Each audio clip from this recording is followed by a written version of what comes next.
నా పేరు నిదానపల్లి అన్నపూర్ణ. ఉమ్.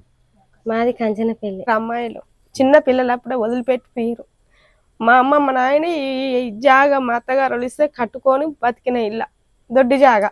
మా అత్త మామ గిట్ట పంచాయలు గొడవలు పెట్టుకొని ఎలగొట్టారు. ఎవరు నన్ను దగ్గర తీయలేదు. మా భూమి పంచాయి గిట్ట ఇంకా పంచాయలే ఉంది. కొద్దిగా కష్టం చేసుకొని ఇట్లా ఎలా తీసుకోవడం. ఇల్లు గిట్ట నేను కట్టుకున్నదే.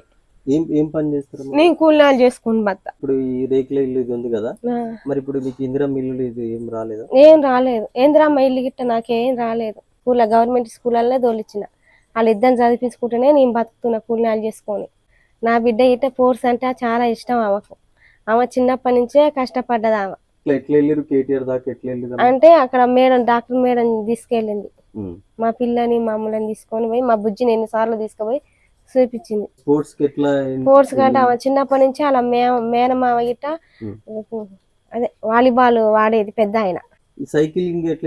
సైక్లింగ్ అంటే అక్కడ పోయింది కదా మేడం పరిచయం చేసి ఇట్లా గేమ్స్ సైక్లింగ్ అని ఇట్లా పరిచయం అయి సార్ అక్కడ నేర్పించింది అనమాట. ఇప్పుడు ఇవన్నీ పథకాలన్నీ మా పాపయే రమ్య. అన్ని కేటీఆర్ సార్కు ఎన్నో పథకాలు చేసుకొస్తుంది నా బిడ్డ.